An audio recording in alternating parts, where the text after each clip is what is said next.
The ghosts are moving tonight. Rest tonight. Rest tonight.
Hello there. Hi.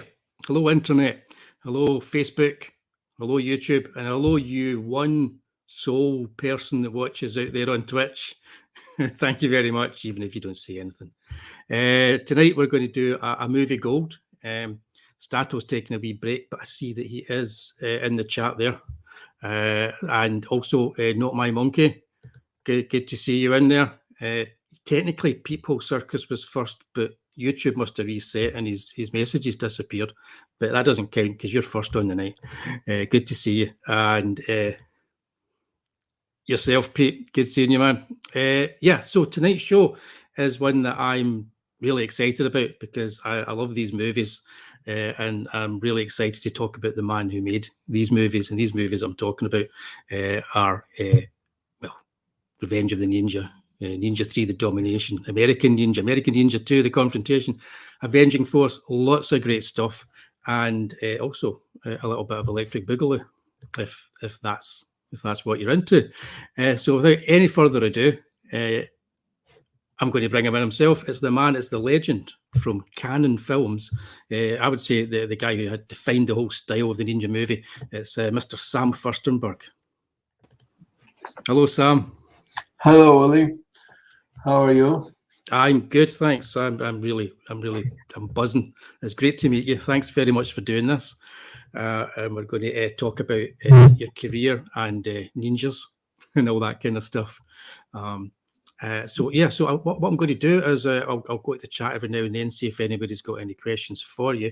But I've got some stuff here, basically just to get us started. And the first thing I just want to know is, like, when you were growing up and you were a kid, what was it that got you interested in making movies? First of all, I'm happy to be in your show. Thank you for inviting me. And then I don't know the answer. I was a kid interested in movies.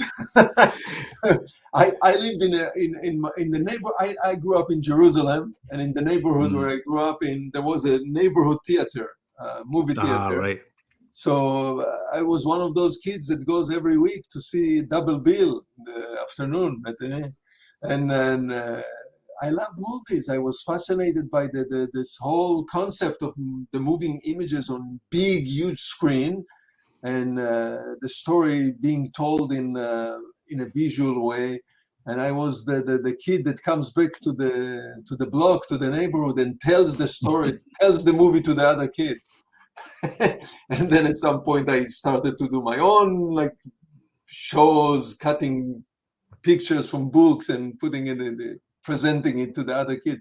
So that's how I was introduced. This was my first film school, this little tiny small movie theater in the neighborhood.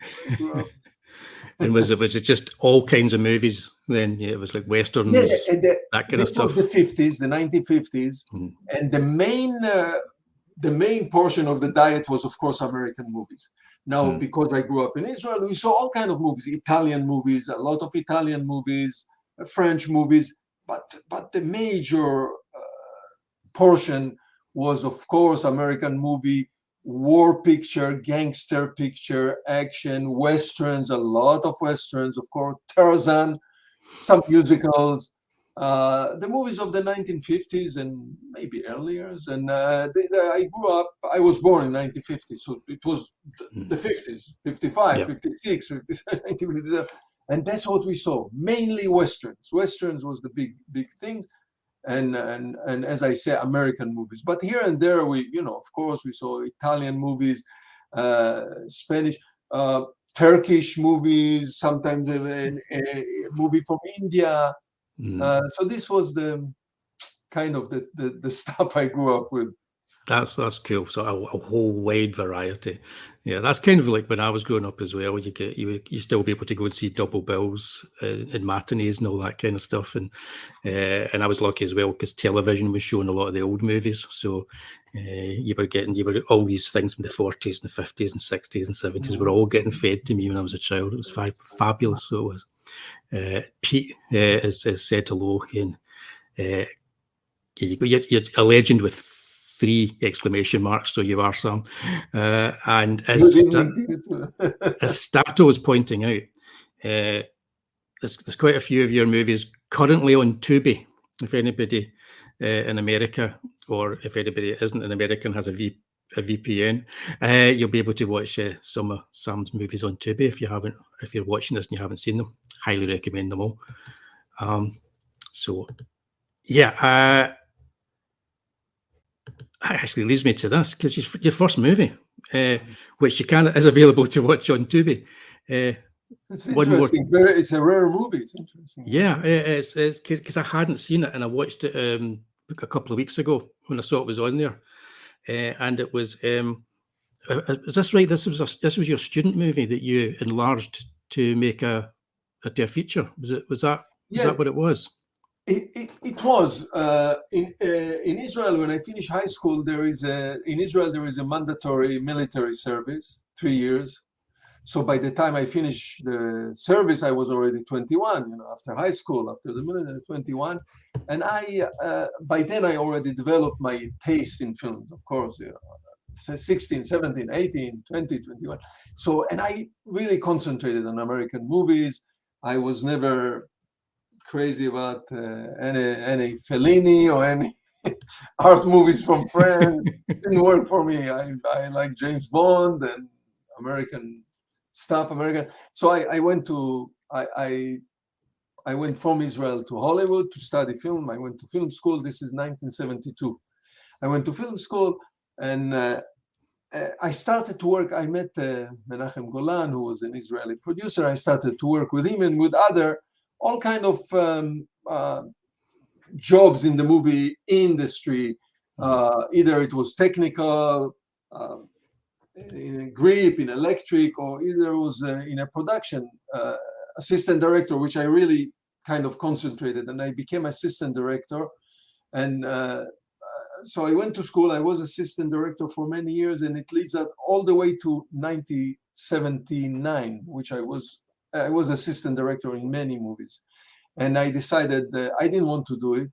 I wanted, by then I already knew. I graduated for film school, and I knew the craft. I knew what it is, and I understood that the one that tells the story is the director, and the writer as well. The script writer as well, but the director is the one who tells stories, and that's what I wanted to do, to tell stories. And it was 1979. I was tired of assistant director. That's not what I wanted to do. I wanted to become a director. So I went back to film school, to graduate school, MA. And I decided, when I came to school, I was the oldest student from all the others. I was already 29. And the most experienced. I had 5 or 6 years experience of working in the movies. So I decided, while I'm in school here for 3 years or 2.5 years, 3 years, and we have to make a half-an-hour movie as a graduate project, I'm going to expand it and to make it into 90 minutes. Together with a friend, with David Womark, he produced, I wrote and directed. And that's how this movie that started as a 30-minute movie was expanded, and eventually became 90 minutes movie, a full feature movie. One More Chance. It's a social drama, dramatic movie, not an action. Yeah. Social drama, which was my the way I saw myself as making this kind of movies. That's what I wanted to make. Yeah, Social awareness. It's got an interesting cast because it was the first. Was it the first movie that was it Kirstie Alley appeared in?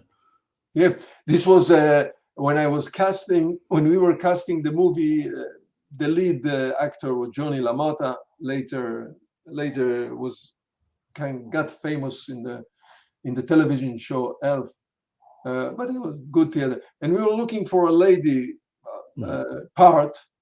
It's not a romantic interest. It's just another part. Yeah. And we were casting, reading people, and one of them came in, Kirstie Alley. She was at that point, she was still studying acting. She was in acting school, something. Immediately I recognized the talent. I mean, she great acting talent, and she was cast to the part. It's not a big part in the movie. It's not a big role, but it was her first. So we started. Cool. Kirstie Alley. It was her first film, her first acting film. And is it Johnny Then LaMotta? the rest is history. She became a star. She did straight from that to Star Trek, and then look who's talking. And is it Johnny LaMotta? He was related to Jake LaMotta, wasn't he? Yeah, he's related to Jake LaMotta. Yeah, that's right. To the boxer Jake LaMotta. They're from the same family, from New York. But Johnny LaMotta was a great actor, musician, and he came from musicals in New York, moved to Los Angeles. He did a lot of theater, some movies, and then he got a steady part in television. He passed away, sadly enough. But great talent, great talent. And I saw him in many stage shows, in musicals. Great talent.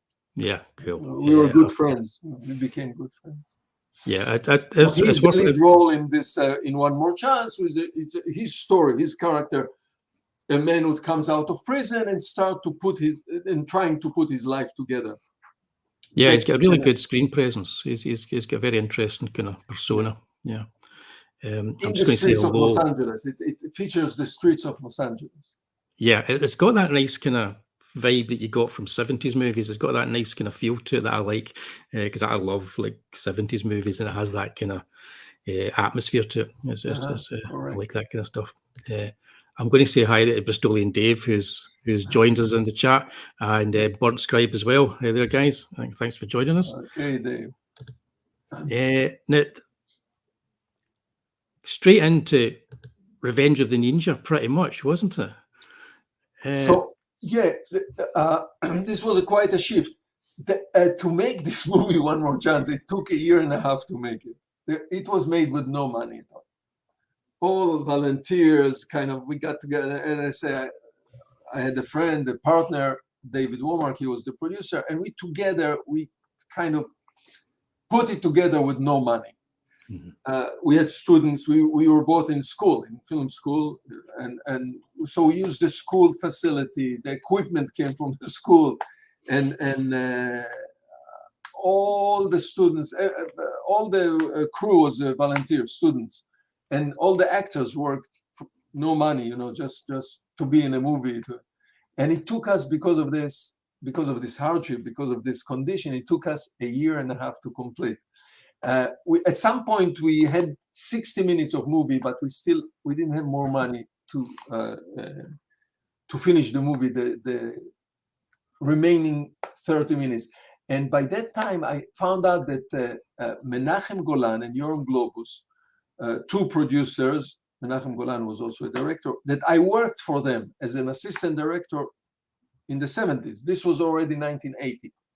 We're talking about 1980. And I worked for them as assistant director for their company. So I knew them.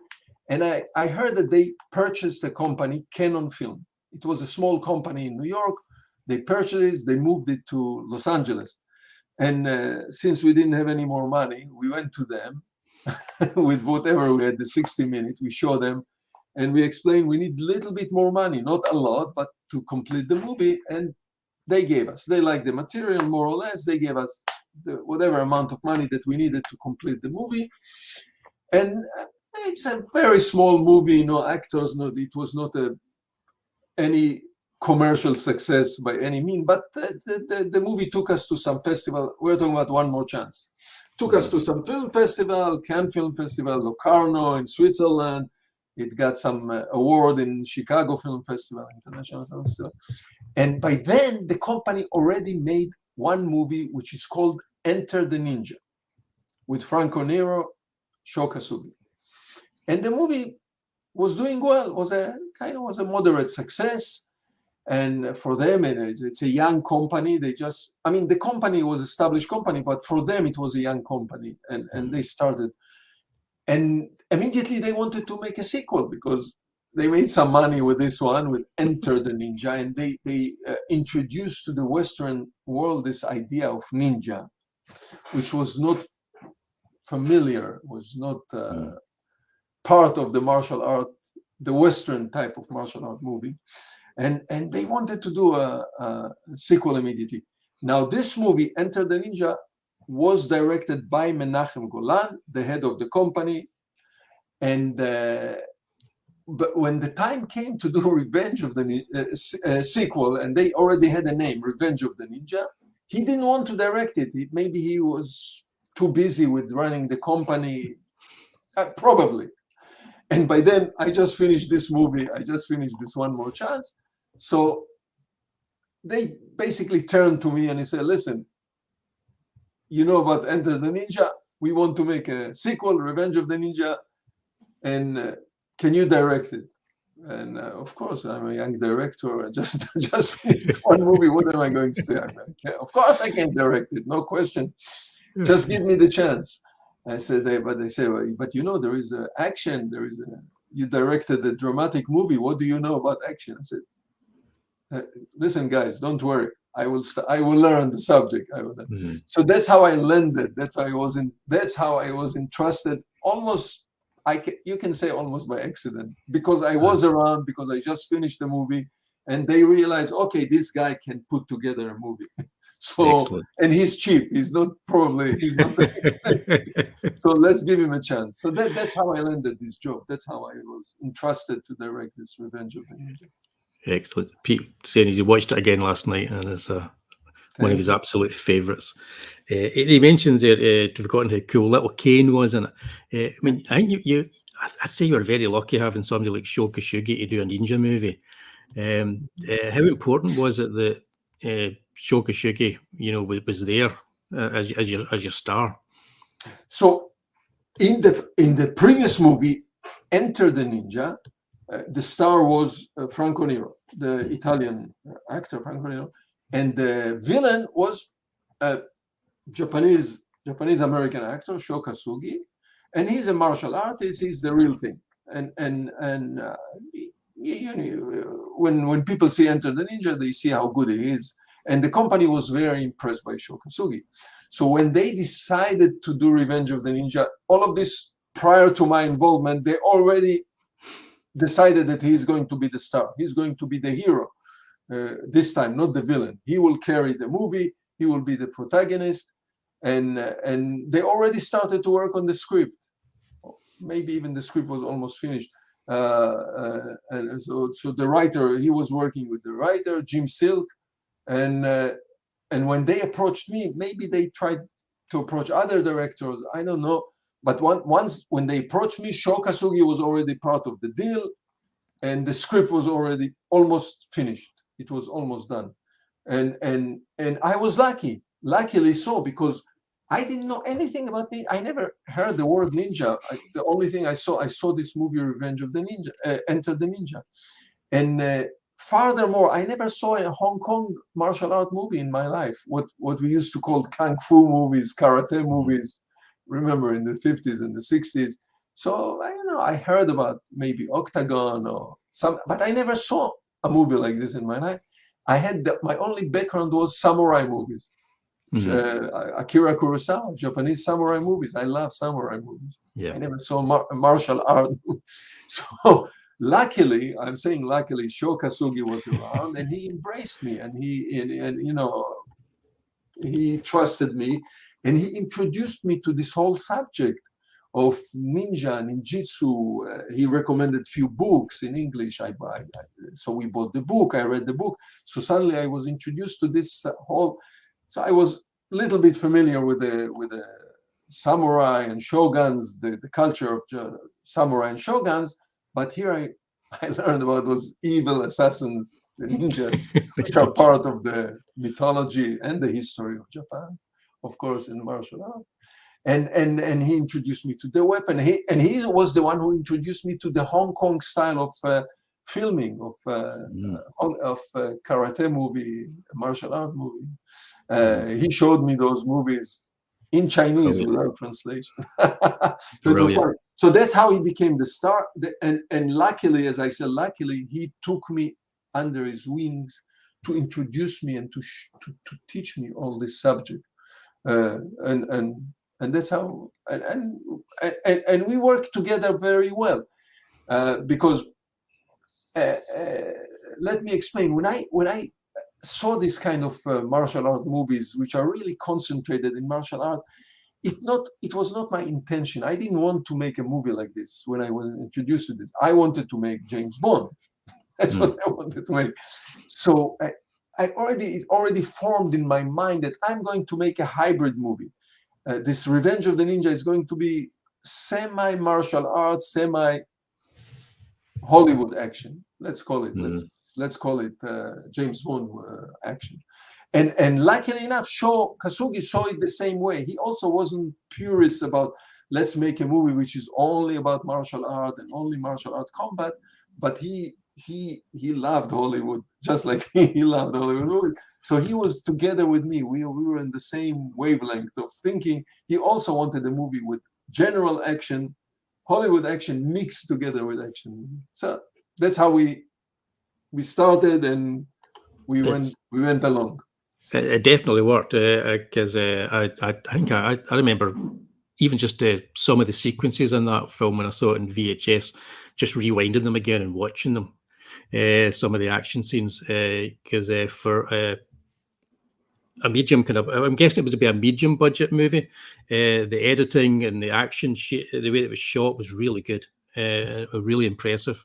And that's when I first realized I need to watch for more films with your name on them, because that's the kind of thing you did when you were in the video rental store. You'd look at the back, and then quite quickly, if you saw a movie that had Sam Firstenberg on it and it was a Canon film, that's the one you'd be renting that night. That's kind of like a no-brainer after seeing Revenge of the Ninja.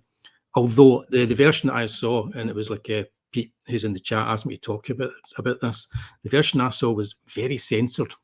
Because the British censor cut quite a lot out of the movie when it was first released. Were you aware that was happening to your films over here?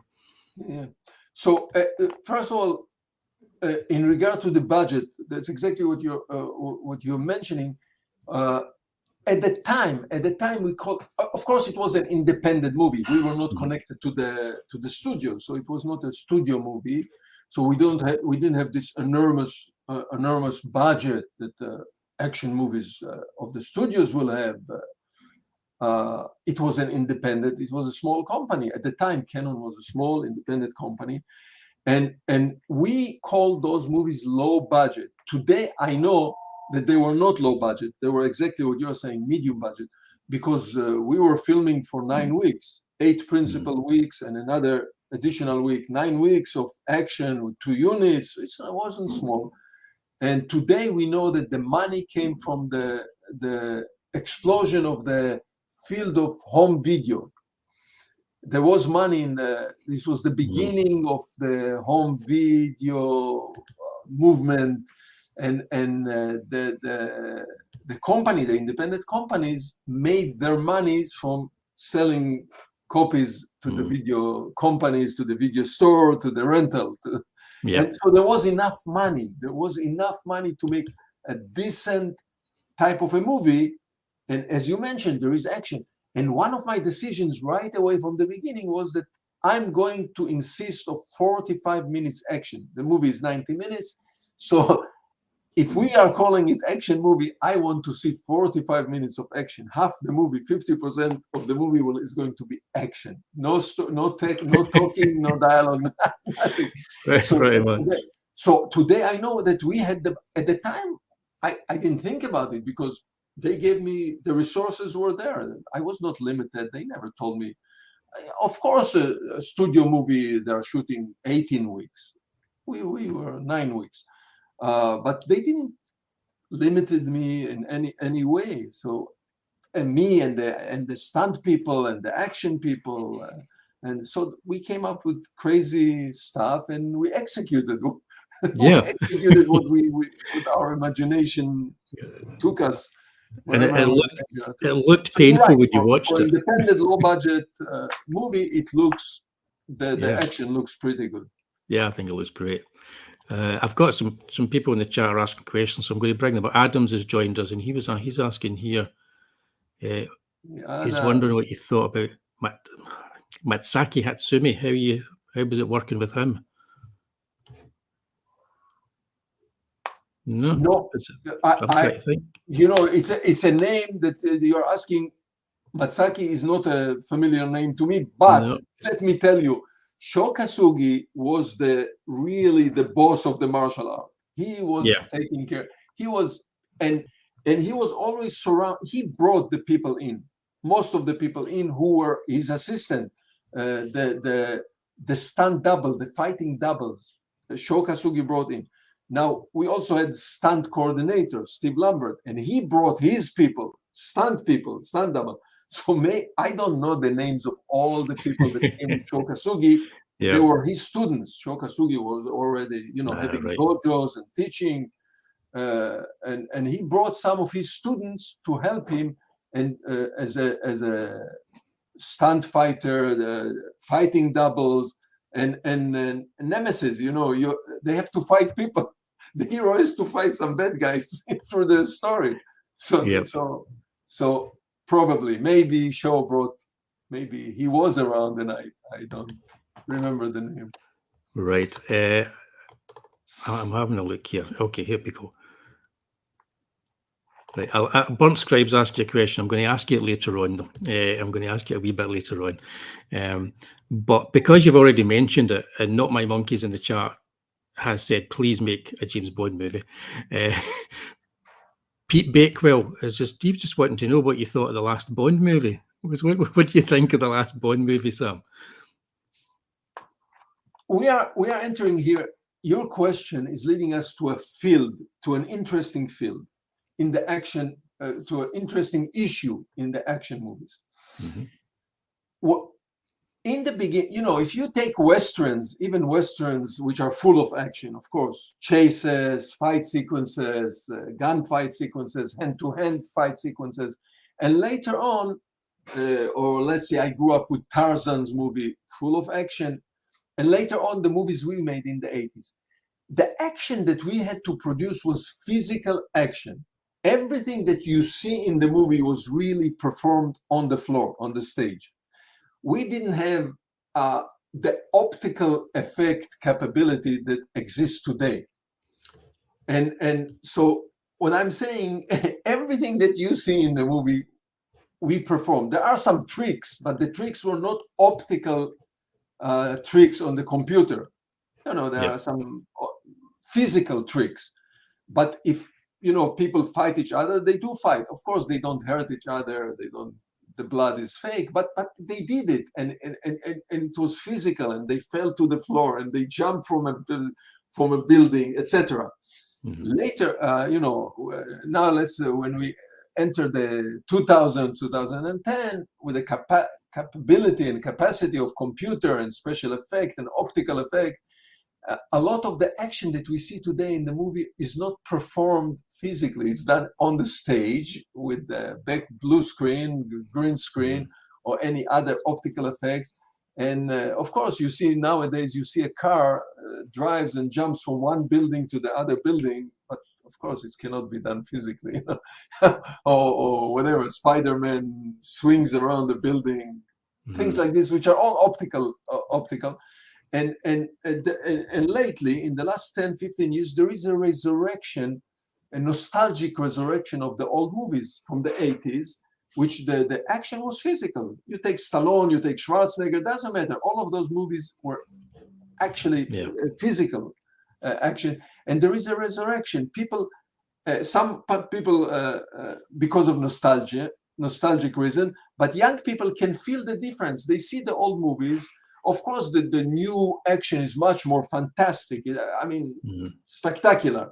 But they can feel they can feel the difference. They can feel that the hero of the movie really participated in the fight, and he didn't just come from a couple of close-ups and other stunt doubles will do it. It's when you see Shogashugi jump through a windscreen. That's So Shogashugi jumps, jumping through a windscreen. Of course, we use stunt doubles. You don't endanger use heroes, and some spectacular moves are done by specialists, but it's a real person. And so it brings us back to James Bond, No Time to Die. What I liked about the movie, it went back to this feeling of physical action. It was really, I didn't see a lot. Of course, I'm sure they used some optical effects, but not a lot. Not a lot. And the camera work was more like in the 80s. Nowadays, action is cut so quickly that it's hard to comprehend. I mean, the cumulative effect, you understand, of the many little cuts, you can feel the action, but it doesn't have the same sense of to show the choreography, to stay a little bit longer with the shot, that you see the choreography, the move of the martial artists, how they move. And James Bond, the last James Bond, kind of took me back to this feeling of, let's not go crazy with special effect, with optical special effect, and try to do some physical stuff with the camera really down on the earth, and the actors and the stunt people really performing what they are doing. So if the motorcycle goes up the stairs or down the stairs, you see that they really did it. They did it. I think that I was happy to see this James Bond. Yeah, I think you definitely get a different sense of being invested in the movie if you think, or you feel there's a real person involved in the action. I think that definitely is something.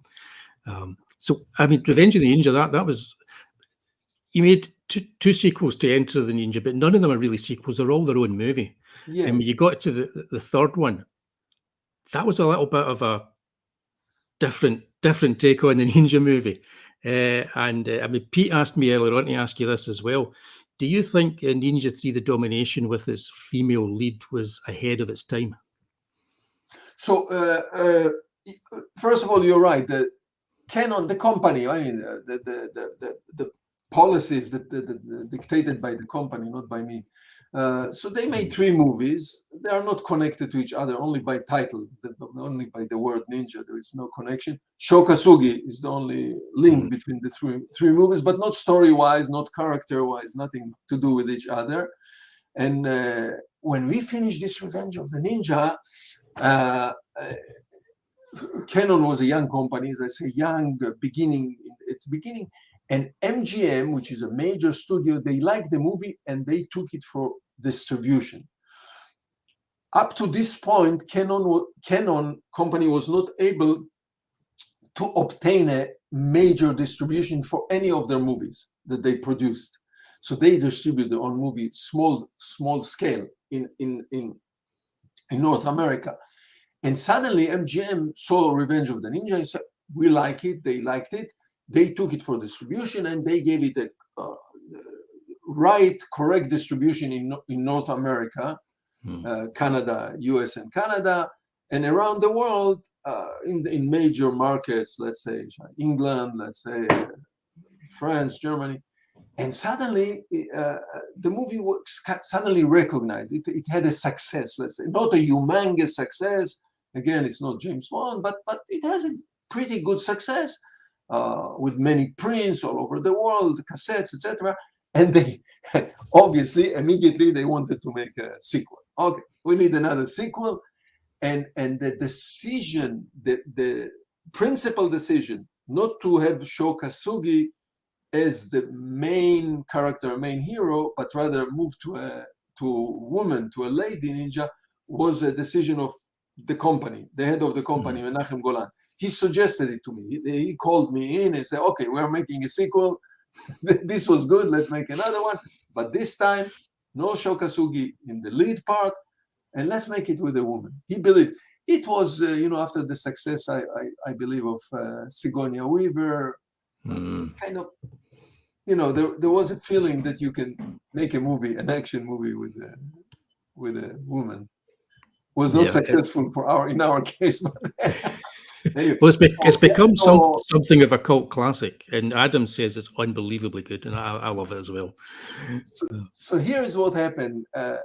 He wanted a woman, and we got the same writer, Jim Silk, the same writer who I worked with in Revenge of the Ninja, and we are trying to figure out, to come up with what can we do here, what kind of a story. But of course, we'll have a hero, a heroine, but Sho Kosugi was probably upset that he was not the lead, the main character, and he rejected the idea that a woman will be a lead ninja. There were some women ninja in Chinese movies. They're usually like a bunch of bad girls. They come in and they do evil stuff and they disappear. But I don't think there is a movie with a lead lady ninja ever before. But they appeared in movies. They were here and there. And then not long ago, somebody corrected me and sent me a list of all the Japanese and Chinese movies with women ninja. But they were always evil. So Sho was against the idea, and he was really vehemently against it and voicing it. And we didn't know which way to go, how to resolve the problem, that he doesn't like the idea, to pacify him. And at the same time, to make a movie that he will still look good because he had a part in the movie. And at the time, the movie Poltergeist came out, really influenced me. Toby Hooper directed Poltergeist. I love Poltergeist. And The Exorcist was just not long prior to this. And another influence was Flashdance, came out before. And Flashdance, you have a woman. She's physical. And all of this together kind of, brought up the idea, the click. And I was talking with Jim Silk, the writer, and I said, how about if we have a woman and she's possessed by a ninja, by the spirit of a ninja? She's not a ninja physically, never trained. She's not but there is a spirit of a ninja that took over her body, and that's how she becomes a ninja, not through her own training. Of course, we need a woman that has some physical abilities, so we went with this the same kind of character, like Flashdance. She's working for a telephone company. She climbs pole, and she's an aerobic dancer instructor, so she has the ability to move for all the moves. And this idea was accepted by everyone, including Sho Kosugi, which we gave him a lot of respect. We wanted him and we needed him, and that's how. So from that point on, it evolved. I started to work with Jim Silk, and another idea influenced by the three movies that I just mentioned. And once you start to deal with fantasy, with this world of possession, more and more crazy ideas were thrown into the mix of the script, into this soup. And what we see today is this mixture of all the genres mixed together. And somehow, I must admit, the movie was not as successful as Revenge of the Ninja, box office-wise and popularity, I think, at the time. But as you have mentioned, years later, jump to this was 1987. 1984, before American Ninja. American Ninja was 85. So this was 1984, and the movie played theater, played cassettes. Went out on a cassette and kind of disappeared. 20 years later, suddenly it was resurrected and adapted by the crowd, the cult film crowd. They love it. And they embrace this movie, and it's gaining in popularity as the years are advancing. It's gaining more and more in popularity among the cult movie audience. Yeah, I've recommended it to many people, just because it's like there's just you don't know what's going to happen next. It turns that it takes. It plays in film festivals. It plays in private screenings. I was invited to a screening that some of the audience came dressed up with ninja outfit. They know the lines, they throw the lines to the screen, just like in the movie The Room. It's a funny phenomenon. It's amazing. I'm really amazed because we didn't, when we made it, we did not believe that the movie will sustain or will more than 1 year of life. It's just so much fun. That's what it is. The movie is. It's just so much fun. But I mean, I kind of again another like real left turn. Going well, not too much. I suppose you could see a connection here because I think your next one you did was Electric Boogaloo. That was a bit of a hit, though, wasn't it? So there is a connection here. When we were casting for Ninja 3D Domination, we needed a woman with either we knew we have to find either a martial artist that can fulfill and can do it, because we need some. As I mentioned before, we did our own stunt, not myself, thank God, but the actors had to do their own stunt and their own action. So we needed either a martial artist, and the other option was if we find a dancer. A dancer can pick up the move. They can teach her. The action people can teach her the move very quickly. And we started to look, and we did the casting sessions, and from all the ladies we saw, we liked Lucinda Dickey the best, and we she was contracted, she was hired by the company, and we made the movie Ninja 3D Domination with her. She was a dancer, and therefore she picked up the moves of the ninja move, whatever the choreographer had to show her and to teach her, whoever it was, either Shokasugi or Steve Lambert, and she did it, and it's convincing. She did it good. At that time, the company started to develop a concept which was Breakin, the movie Breakdance, and the two lead dancers were already there, Shabadoo and Shrimp, and Michael Shrimp.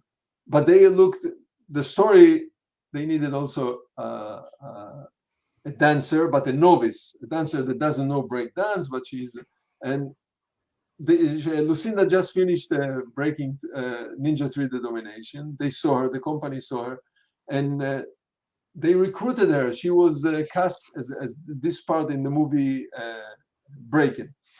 And while we were editing, they were shooting the movie Breaking, they edited it, and the movie came out to the screens before Ninja 3D Domination.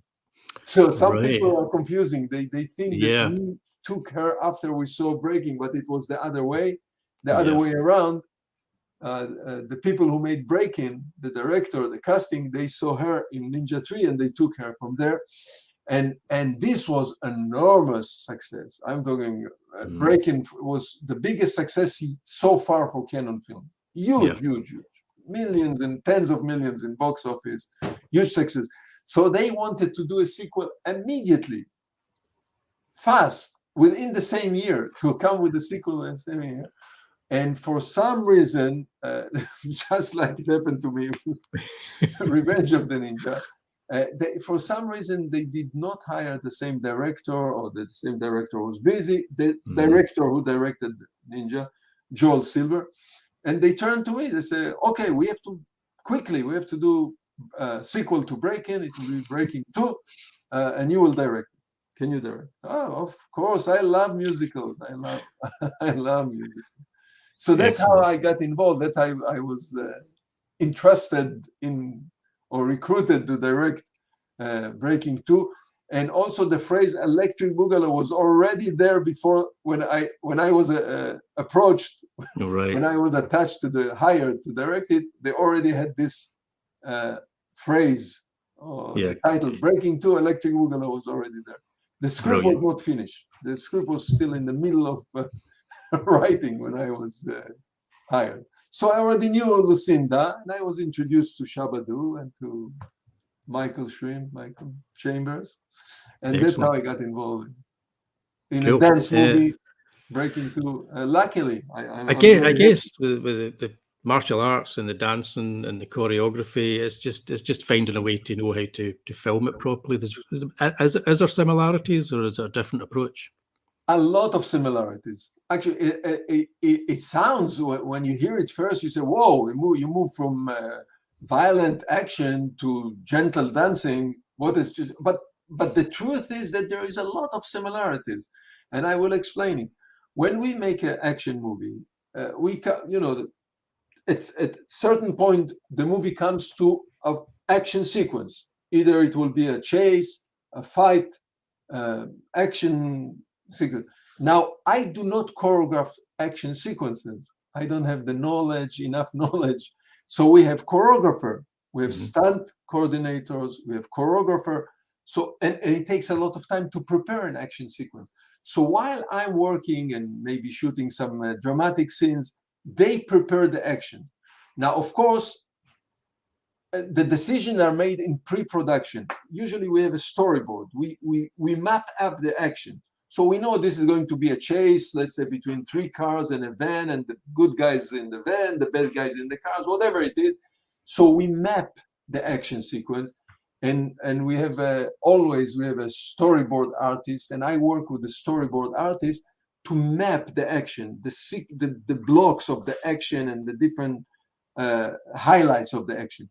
Then the action people have to go and take it and choreograph it physically. So they choreograph, and when it's ready, when it's choreographed, and they have assistants, they have doubles, and when it's choreographed, they show it to me as a director. And either I make comments, either I veto some parts, either I make a suggestion or ask them to change or to add, whatever. And they go and they complete the action sequence. Now, when the sequence is choreographed, and it's just like a dance number, and my job is now with the cinematographer to interpret this into the screen, to translate the action that we see physically and put it on the screen in the most effective way. Let's say in the most effective, aesthetic, and exciting way. It is so similar when it comes to dance. I definitely don't know anything about dance as a director. I'm not Bob Fosse. So we have a choreographer. In this instant, we had Billy Goodman, was the choreographer in Breaking to Electric. Well, together with Shabadoo, they are choreographers. They know. So they put. So it's similar. In pre-production, we map the dance number. We know what is the purpose of every dance number. What is the dramatic point within the dance? Okay, they are going to dance down the streets, the neighborhood. The characters are going to join in by the end that they reach some kind of an intersection. So we know the map of the dance. Then the choreographer has to go and really choreograph every move within the dance. That's without me, because I'm busy doing other stuff. The director is busy. And when the choreography is ready, maybe a day before the filming, whatever, maybe the day of the film, they show it to me. They show me the dance number. If I have any dramatic comments, any comments that had to, I cannot comment on the moves. I don't understand dance moves. And again, once it's ready, once I saw it, once they did the adjustments, and now, again, my job is to interpret it into the screen, into the visual language, just like I have to do with the fight sequence or with an action sequence, to make it exciting, beautiful, aesthetic on the screen. So it's a different mood. We don't deal with the swords, knife, and blood, but we still have to put this number, so-called the choreograph number, into the big screen in the most effective, beautiful, exciting way. Involved, captive way. Talking about swords and blood and so on, that leads me on to your next movie, and a question that Burt Scribe asked a wee while ago. I'll bring it up here. Next up for you was American Ninja, which has had a life well beyond and spawned an actual, 4 if you count 5 sequels. This was originally supposed to be a movie with Chuck Norris, wasn't it? And then you came on, but Chuck was nowhere to be seen. What's the story behind American Ninja? So you're correct. The company at that point, we are now in 1985. At that point, the Canon company have contracted. They had a contract with Chuck Norris to work exclusively only for them. And I think they already produced the movie Missing in Action, probably, yeah, I think so, with the Shokasu, with the Chuck Norris, and he was exclusive, working for Canon exclusive. Menachem Golan, the head of the company, had this idea: let's make a ninja movie. Then it was good, you know. The buyers around the world were not interested anymore in breakdance. The breakdance craze was over within 1 year, 1.5 years. It was over, and they wanted more ninja movies. Ninjas were good, so I'm not credited with this idea of American ninja, but rather Menachem Golan, the head of the company. So he had this idea, American ninja, and he called me in again, and he said, we're going to make another action ninja movie. This time, the hero is going to be American ninja. This is quite revolutionary. We abandoned the whole Japanese idea, the Japanese background, and we are moving to American ninja. They approached, I was not involved in approaching Chuck Norris. As I said, because he was already part of the so-called Canon family. He was exclusive. So I think they approached him and asked him to be the hero in American Ninja, to do the part. And he's a martial art, you know, Chuck Norris. I don't have to expand on who Chuck Norris is. Yeah. But I understand that he rejected. I was not involved. I was not privy to all of this. And I understand that he rejected, but they already made a poster. There is a poster, Chuck Norris, American Ninja, Sam Firstenberg. I have this poster. Yeah, and, he's flying through the air with his leg out. Maybe without asking him, they already put out the poster. But he rejected it. From what I understand, he didn't want to be covered. He's Chuck Norris. He didn't want to be covered to cover his face. So yeah, I can see that. I can see that. They didn't tell me that he rejected or anything. They just told me, go ahead and find, go ahead. And by that point, there was not even a script. There was not even there was only a title, American Ninja. There was no idea yet where we are going with it. Nothing. When Chuck rejected it, when Chuck Norris rejected it. So I was again asked to do it.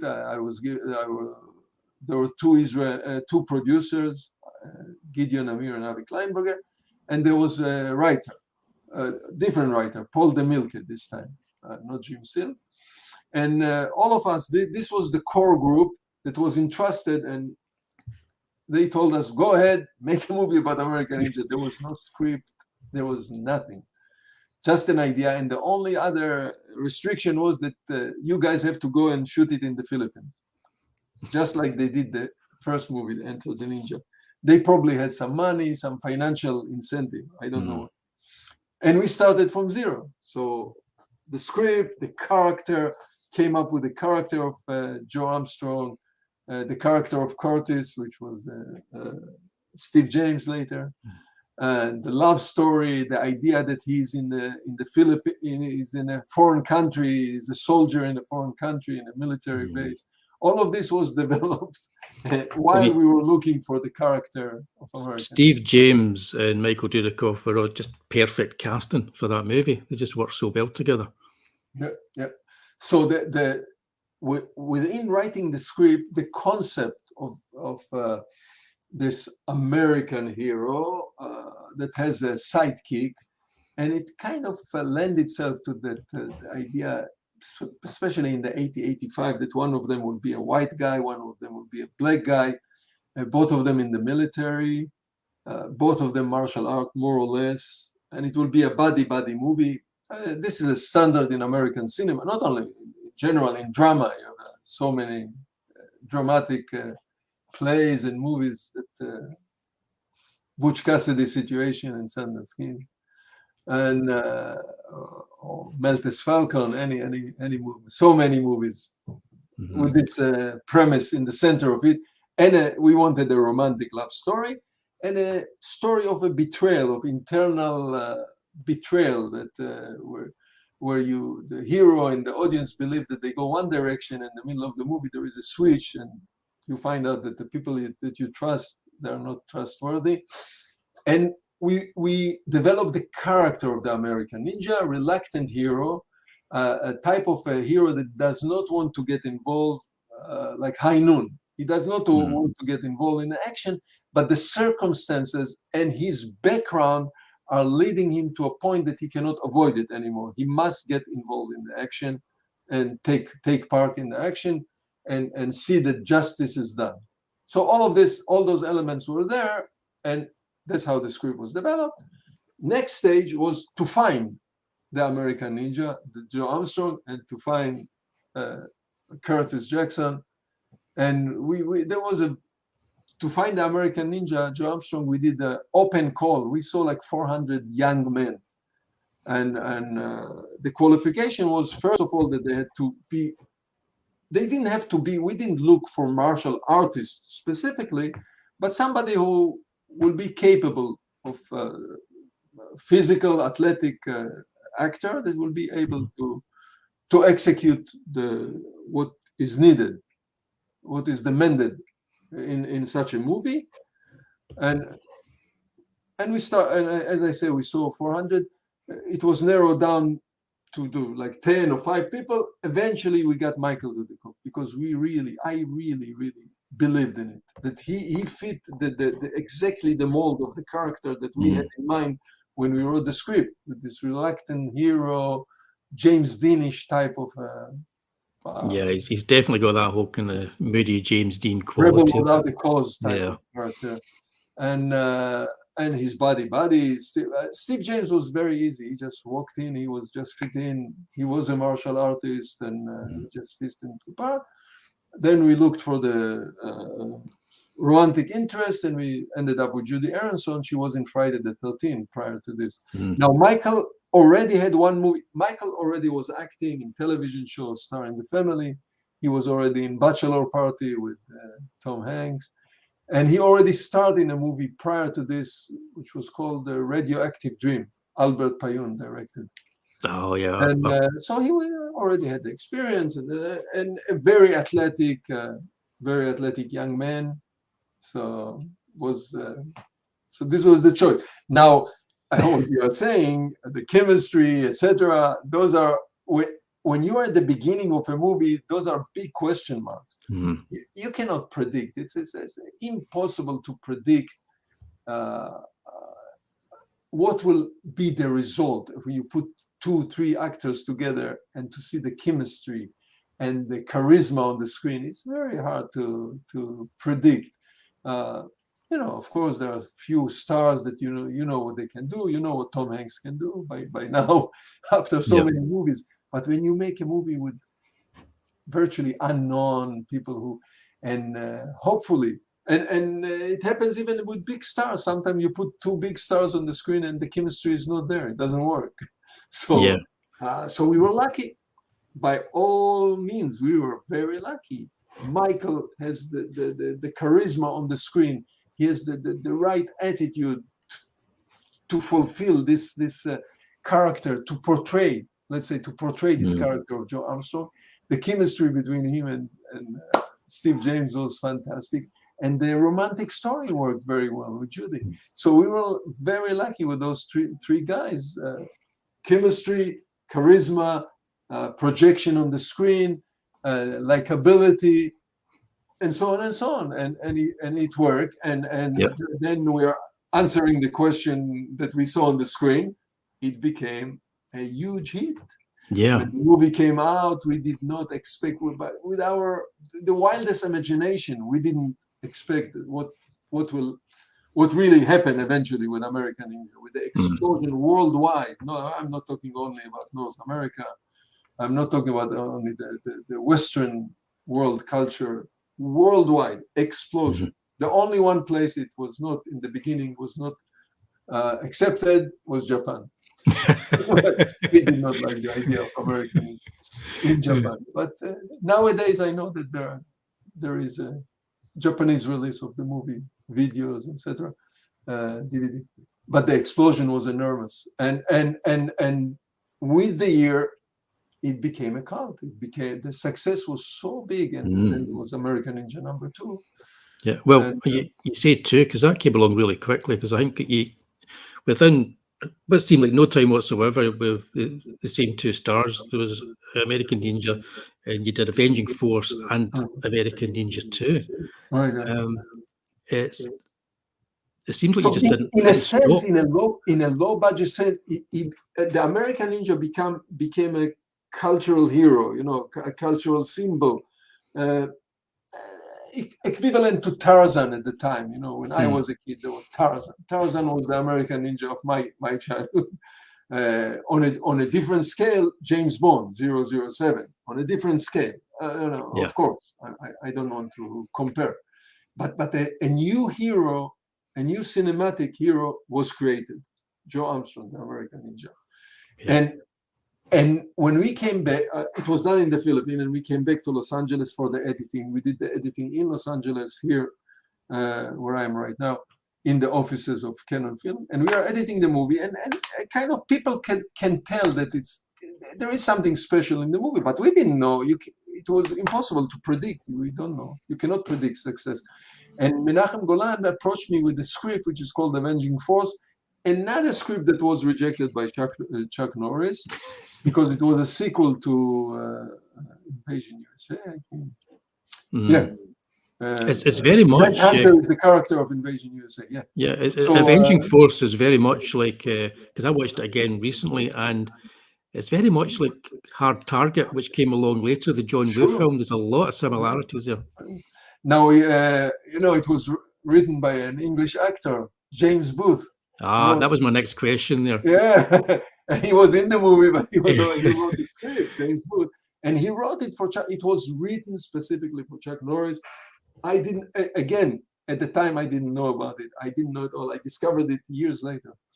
And so I was approached because they saw Michael Dudikoff, Steve James, and Menachem Golan asked me, do you think that this script, can you read the script and tell me if it will fit Michael and Steve? Because there are characters like this. And I read the script and I was blown away. What a script! James Booth wrote the script. I said, "Wow, what a script with a social message, with a issue, with racial tension. What a script! Fantastic. With the hunting, human hunting, Yeah. the ultimate game in the bayous of Louisiana." Say, "Oh yeah, let's do." Yeah, it's a great script. By then, the company was already growing. By then, they already had Chuck Norris, the Charles Bronson. They already started to make a little bit bigger movies than what we started with. And I said, yeah, let's do it. It's a great script.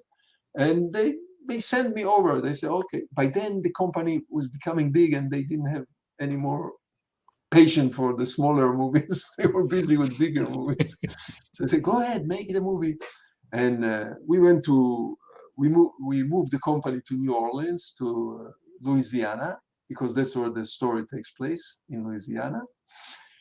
And again, we have Michael Dudikoff and Steve James, and we are in Louisiana, and we are shooting the movie. And then we hear that American Ninja is coming out. We were in the middle of working when American Ninja was released in theaters and all over the world. And suddenly we start to hear the news, rumors or news of the explosion of the popularity of American Ninja. You know, you have to think about it. They could not use even Steve James and Michael Dudikoff. They couldn't use them in the promotion of the movie. They didn't go out to help to promote the movie because we were filming in Louisiana. And suddenly we hear about, you know, we learn about what's happening with American Ninja all over the world, and especially in America, the popularity. And when we finished this movie, Avenging Force, which is an action movie. It's not a martial art movie. And when we came, the same thing. We took the material back to Los Angeles to edit it in Los Angeles. And the company, they were hot already. They didn't care about Avenging Force. They wanted an American Ninja number 2. They wanted right away sequel. So I was there in the editing room, and while I was in the editing room, they already assigned me to start with a writer to start to write a sequel, American. So in one hand, I was editing the movie. In the other hand, I was working with the writer, writing American Ninja #2. And I'll tell you, the day we finished the editing, the day we put the music, we finished. I saw the screening with the music. The next day, I was already on the airplane on my way to South Africa. That's where we filmed American Ninja #2. So they were so desperate to make American Ninja #2. Those three movies, you know, they came in a chain, one after the other. American Ninja, Avenging Force, American Ninja #2 with no. So no you were in the three. In the Philippines for the first one. You were in South Africa for the second one. These probably couldn't have been the easiest places to be filming, I wouldn't have, especially South Africa, because that was still during apartheid, wasn't it? Correct. In the Philippines, it was professionally was much easier. They just finished the movie with the big movie about Vietnam. What's the name of the movie? Apocalypse Now. Yeah. So there was a crew. There were good technical people there. The Filipinos who just finished to work on with Coppola on the Vietnam movies, they were trained. This was a long scheduled movie with Francis Ford Coppola. They worked for months. So we inherited the crew, and they were good, professional, experienced people. South Africa was a different story. It was apartheid, correct, but it was the end of the apartheid era. And there was no filmmaking industry in South Africa. Television, of course. Every country had television. So we really inherited television crews or commercial making crews, but there was no major feature movie making tradition in South Africa. Probably local, because nobody in the world would accept a South African movie. Right? So this was the end of apartheid. When we were there in the month where we were there, the government or the authorities have changed major rule. Prior to our coming there were 3 different identification cards. There was, according to the races, what they used to call the white, the black, and the colored. So every one of them had a different card, the different color card. So when I was there, when we were at camp, it was a process that they unified. There was no more 3 different cards. There was one card to all the 3 races. There was still, we could feel apartheid a little bit. We'd go to places, to the ocean, to the beach, and you would see white only or bathroom, but people pay less and less attention to it. It was really the end days. And Steve James, I arrived earlier before them, and he was concerned. He called me a few times. I told him that the atmosphere is changing. There is not so bad. But the physical filming was more difficult in South Africa than we had to bring crew from Israel. We had to bring technical crew from Israel. Israel had a lot of experience. Jesus Christ Superstar, many big American movies were filmed in Israel. The Iron Eagle, later Rambo was Rambo #3 was filmed. So Israeli crew is very trained in big international American movies. So we had to bring major, key player, technical from Israel to help the South African crew. And the stunt, I had to bring the stunt people. We had to bring from here, from Hollywood. Right. So again, that was another hit. American Ninja 2, wasn't it? Or was that a smaller hit than the first one? It was not a bigger or smaller budget. This was it was kind of the similar type of a movie. There are a lot of spectacular scenes in American Ninja #2. The first one is a little bit more spectacular, but it was 8 weeks of shooting with 2 units, comfortable.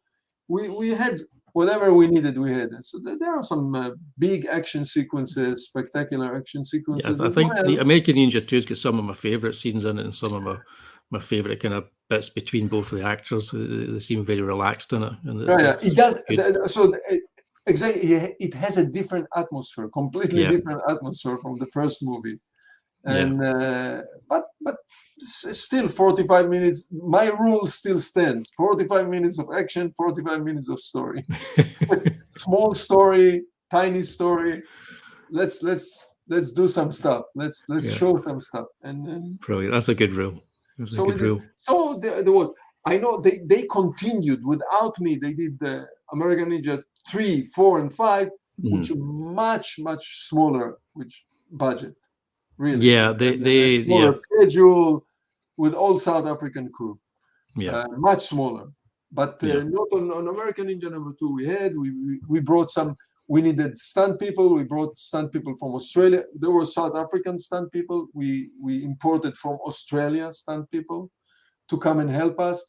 But the coordinators, they all came with us from Los Angeles. Mike Stone and BJ Davis, the two main stunt, fight choreographer and stunt coordinator.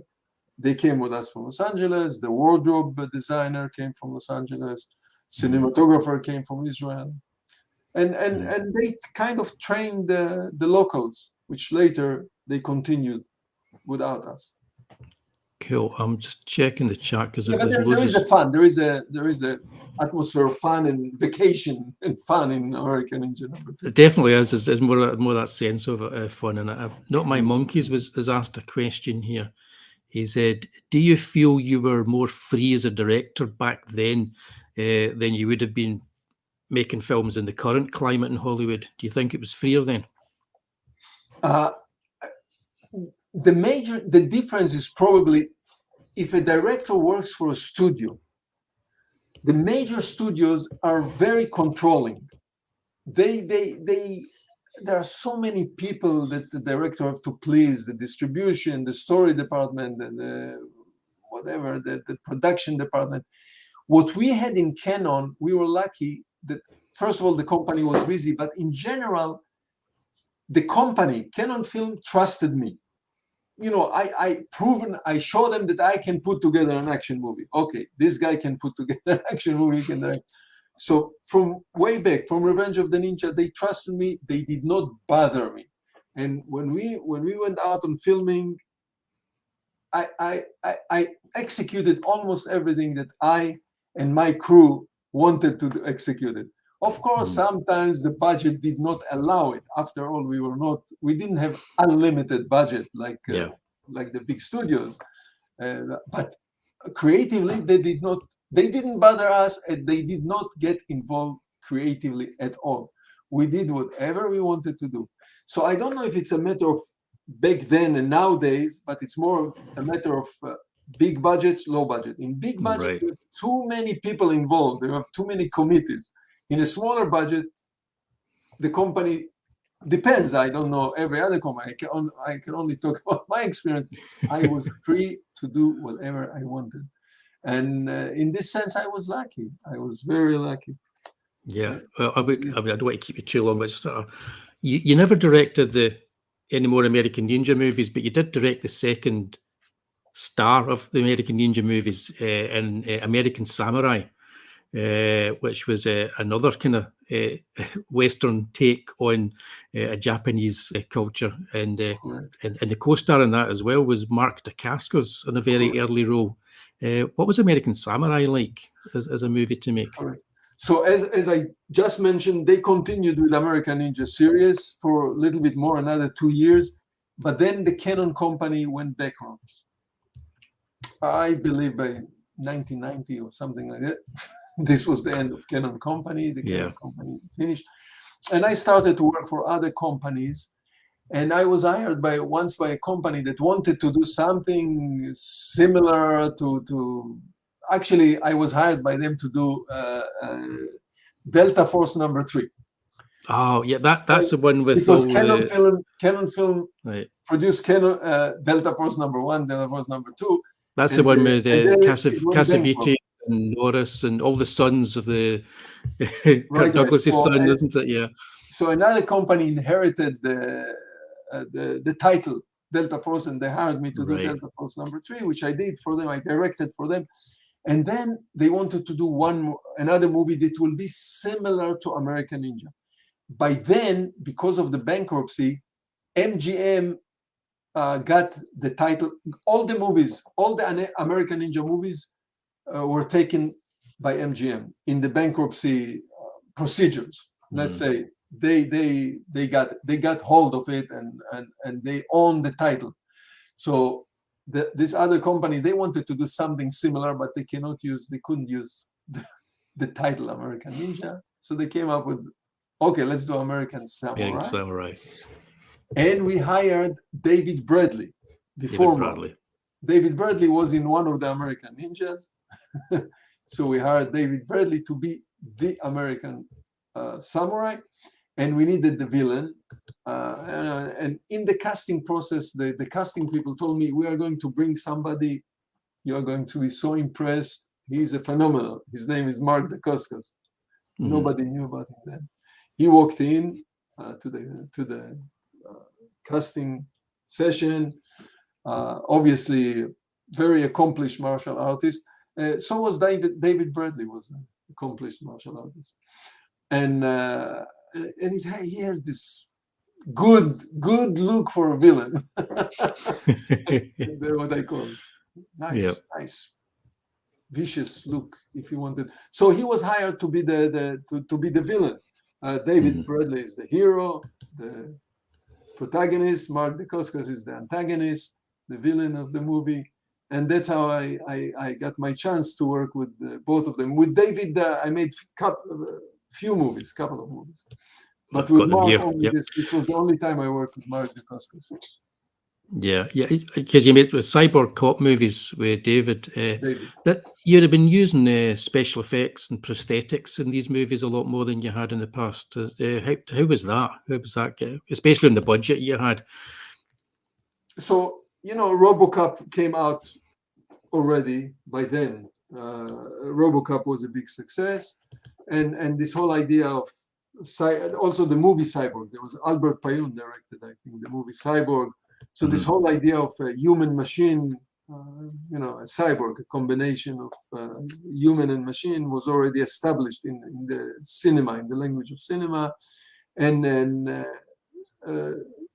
another company, New Metro, that became New Image. So another company, New Image, they wanted to make a movie which will have some elements of what they knew that they can sell, and so they couldn't use. They also tried to do something with American Ninja, but MGM was very vigilant. MGM really guarded this the American Ninja brand, and so eventually they decided to do something with Cyborg, and we came up with the concept. There was no script, nothing. We came up with the concept of Cyborg Cop.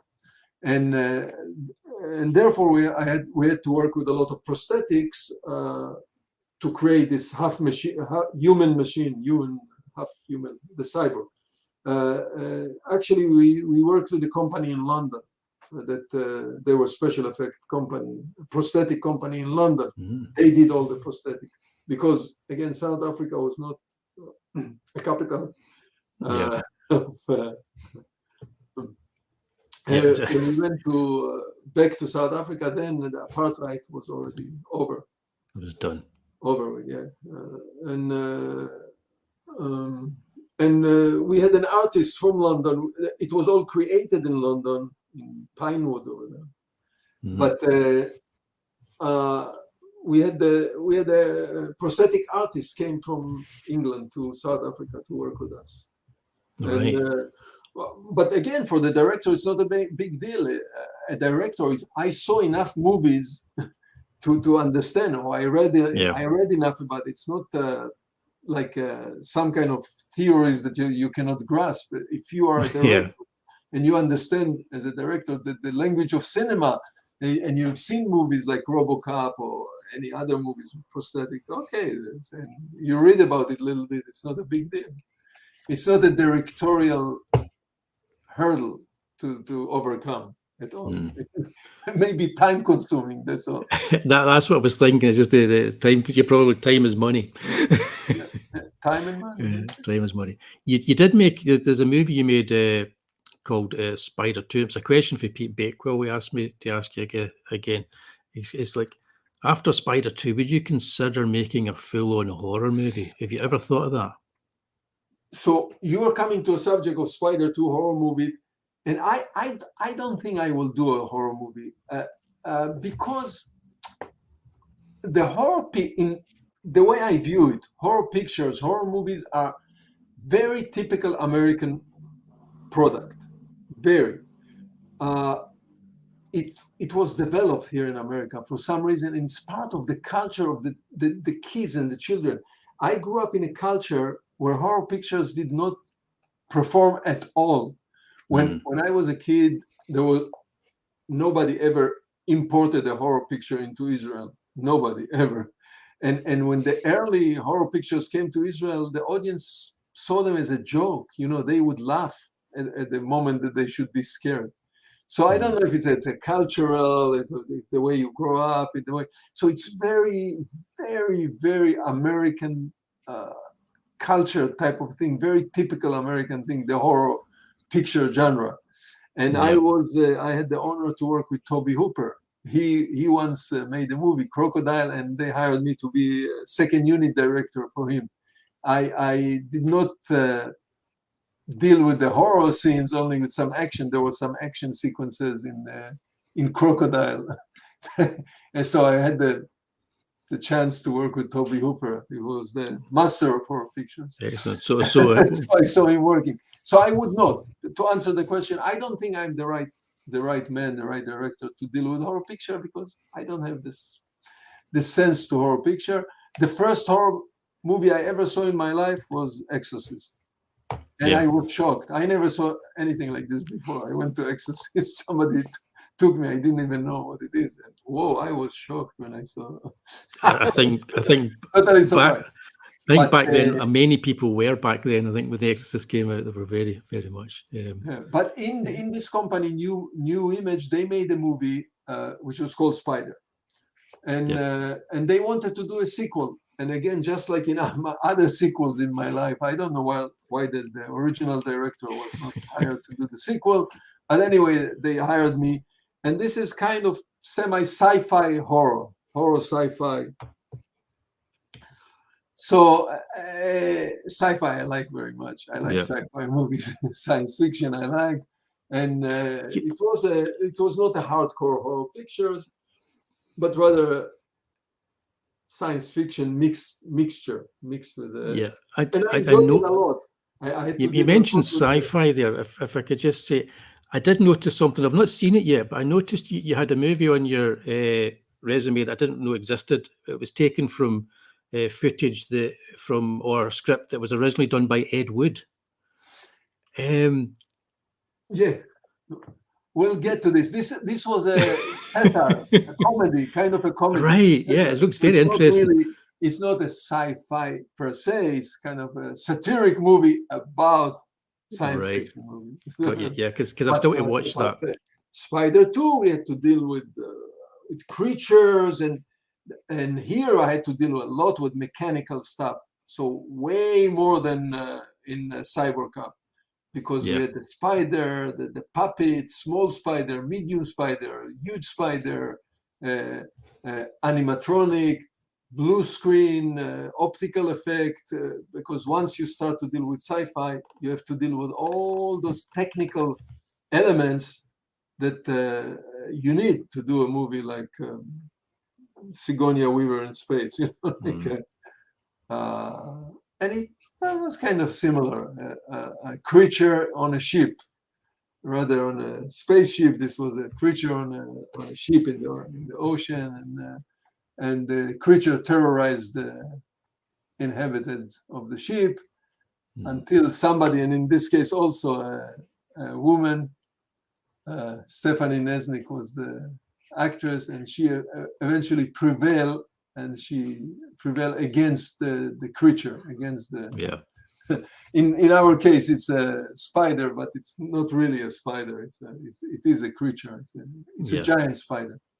Yeah, it's like the old creature features. But I enjoyed it a lot because it was a chance for me to work with sci-fi.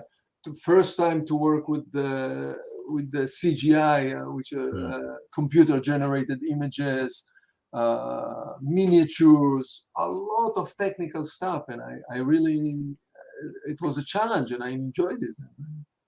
It was great. Is there any movie that you've wanted to make or any genre that you've wanted to work in that you haven't been able to? Any movie that you ask if there was any movie that I enjoyed more, or any movie that I did not work in? Is there a film that got away? Is there a film you would have liked to have made, or a film that you tried to make that you couldn't, or even just a genre that you would like to work in? I was really, I got a lot of joy out of the musical. It was dance movie, Breaking to Electric Willow, and I would love to do a good musical or a dance movie. I love music. Cinema lends itself to big musicals and big music. On the other hand, the only other thing is, if I had the chance to do a big budget action movie with all, with everything that that it will require from a money and from a budgetary and schedule point of view, I would love to do a big, and this I never had a chance to do, because if you people know, you're listening, know that those big action Hollywood movies, they are shooting like 25 weeks, 24 weeks, two really separate units. One unit is doing the story and another unit is doing the action. And whatever the heart desires can be accomplished when there is a lot of money and a big budget. So I would have loved to be involved in such a movie. It so happened that I was not. I never moved from the medium budget to the huge budget to the big budget. Never happened to me. And I like dramatic movies. I see Imitation Game. Yeah, I want to do Imitation Game. I would like to do the Imitation Game, something like this, a movie like this, or The Story of Churchill, The Darkest Hour. Yeah. Just that my career didn't go at this direction of dramatic. I was branded an action director. So yeah, cinema is cinema.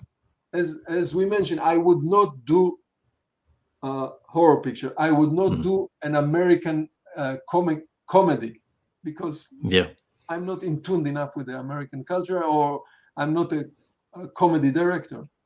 Yeah. Though I did direct an Israeli comedy once, the day we met. Right. But that's easy because that's culture. Comedy, that's culture, culture, the way you brought up, But other than that, that's kind of the answer to the question. There are few things that I would have loved to be done, but on the other hand, I directed 25 movies, so I was pretty busy, very, very busy.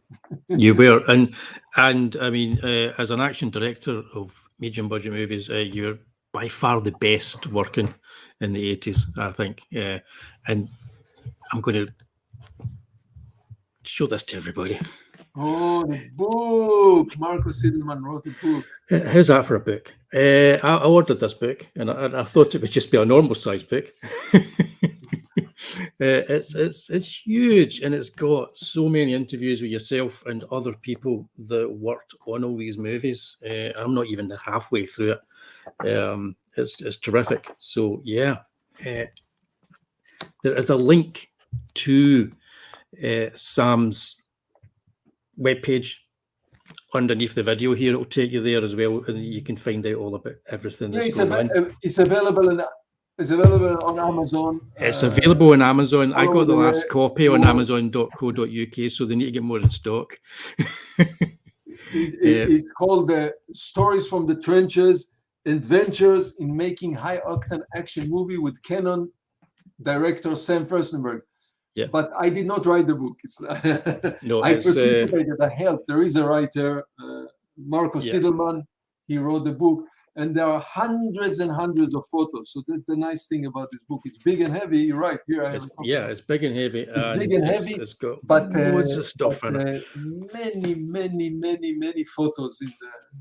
There's so many photos, and every movie has a chapter. It's and exactly. It's like everything you've ever needed to know about Cyborg Cop. Every movie's in here. So the interviews are not only with me, they're interviews with many people, producers, actor, with Michael Dudikoff, with Steve James, with many. Yeah. And so it gives a nice picture about it gives a general picture of what it was to make low budget action movies in the 80s, or genre movies. We are calling it genre movies. Highly recommend it. Including sci-fi and horror, and director like Toby Hooper, like Albert Payun, like Steve Carver, and there are few directors who were doing exactly the same of movies that I was doing. Shelton with Van Damme, Sheldon Lettich with Van Damme, and there were enough directors who were doing the same. And so the book gives a nice overview picture of what it was to make these movies in the 80s and the beginning of the 90s, the first half of the 90s. Yeah, correct. It's a terrific book. I highly recommend it. You have to read it with both hands or put it on a table. It's very heavy. What's next for you? What are you going to be doing next? Is there anything you're working on or thinking of working on, or is this you now? Are you? I am totally involved lately in the world of nostalgia, of preserving the legacy. I don't direct anymore.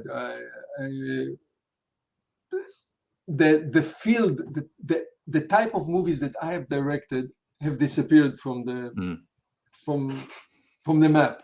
Those medium budget movies, genre movies, action movies, are not done anymore because economically this field has collapsed. Today, action movies or adventure movies, action movies are big budget movies, tremendously big. We are talking 100 million, 150 million, 200 million. You know them all: Fast and Furious, the superheroes, the Avengers, the Spider-Man, the Iron Man. Those are huge budget movies. Yeah. And as I mentioned, I did not move into this field. And there are some attempts of making low budget movies, but we are talking really low budget. And on those movies, you don't get more than 10 minutes of action because the budget does not allow it. And therefore, what we did at the time, movies of 45 minutes action, 45 minutes story that we were shooting 9 weeks, 6-day week with 2 units, and good-looking action. I wouldn't say fantastic, but good-looking, good enough. This has disappeared, and with this, my employment had disappeared. The type of movies that I was making, and the type of movies that people hired me. I did not initiate any of the movies except the first movie that you mentioned, One More Chance. I did not initiate any of the movies that I directed. I was hired. In all the movies I directed, I was hired to direct. So this disappeared. I was not hired anymore. I did not pursue this field of putting together movies. It's a very hard work. Not directing movie, but putting together the financial side, the finances to make a movie is very difficult and very hard. Yeah, and it takes a long time. You hear the stories about independent young directors who are struggling to put movies together. Sometimes they put together wonderful movies, beautiful low budget movies, which are dramatic, wonderful movies. And I kind of it happened to me, and I voluntarily, because lately there is so much, and when I say lately, it's in the last 10 years, there is so much interest in resurrection of those movies of the 80s, and so much interest in it, and new old dedicated audience and new audience, young people who come and join, and they see those movies And again, not only the American Ninja movies, the early Van Damme movies, the early Schwarzenegger movies, the early Stallone movies, and there is so much interest. And so therefore I'm invited to festivals. There are screenings of those American Ninja movies or Ninja 3, The Domination.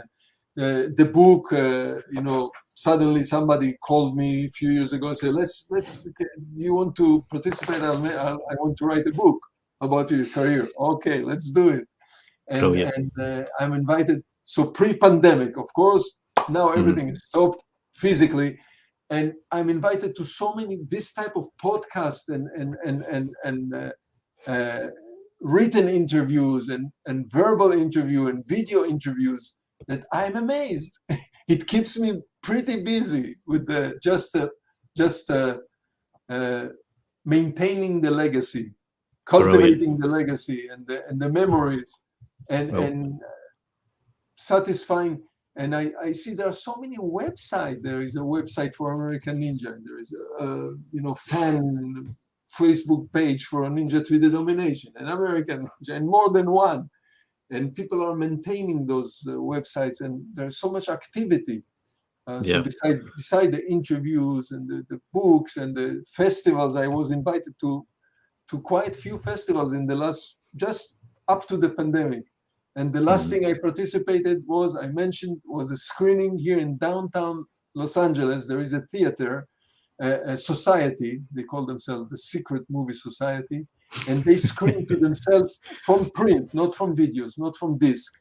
They find the 35mm prints, and they had the screening of Ninja 3 The Domination. I was invited to do the Q&A and the introduction. And full house. The theater was full. People came dressed with ninja costumes, and people asked me to sign, to sign books, to sign photos, etc. But that you wouldn't get that for the big budget movies of the time, because it's like we've talked about the kind of movies that you made and directors like Albert Pyun. They did things that you just wouldn't do in a big budget movie. They took turns that you wouldn't get in a mainstream movie, and that's what's appreciated. I think that's the kind of thing that you appreciate in a movie like Revenge of the Ninja. That's why I can watch Revenge of the Ninja once a year quite easily. Put it on and enjoy it every time that I watch it. As people in the chat are saying. And Pete is going to nag his local festival to do a screening of Ninja 3. So please, good luck. You can invite me to any festival. I love to come to festival. And if we're still in the pandemic and the problem, we can do a Zoom participation. Many festivals are asking me to send a greeting or introduction. They screen Ninja 3 The Domination. They're asking me to prepare a video, like introducing. Sometimes they do online Q&A, but I was in Slovenia just before the pandemic. I was in Slovenia in a film festival, nice film festival, and they screened the 2 American Ninja. And it's nice to see those movies on a big screen with the audience, because usually people see the movies at home on a television screen. So it's nice to be with the audience, with the hundreds of people, and to see it on a big screen. And usually people have questions for me, and Q&A, introduction. In some of the festival have like 1 or 2 hours of just meet and greet, meet the director and talk with the director. So it's pretty nice. So either physical, but hey, I would love to come to England, to Scotland, to Ireland, anywhere. Pete, let them know that when you're trying to get them to screen at the festival. I'm sure they'll jump at the chance. And Adams is saying the book is back in stock. He's just ordered it, and Not My Monkey's looking for it just now. So excellent. Yeah. You'll enjoy it. It is in stock. It's printed. It's printed. So guys in the chat, I haven't been able to ask all the questions that were coming up, but Comic Lord, thanks for joining us, everybody. Stencil Artist Jan, Call Me Mark, you're all there. Thanks very much for joining us tonight. This has been great fun. Just listening to you, Sam, talk about your career and all these films you worked. We could go on for another hour quite easily.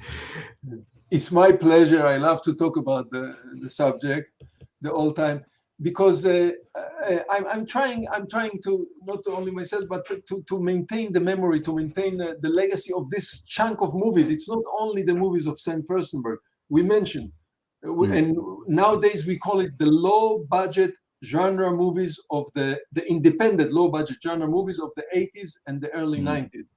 Yep. And there are other directors, we mentioned them. And we try to preserve the legacy of this chunk, or the piece of history in the Hollywood saga, in the Hollywood memory, which is not as glamorous as the studios, but we have to make sure that it's not forgotten, because some great movies came out of this time, this era.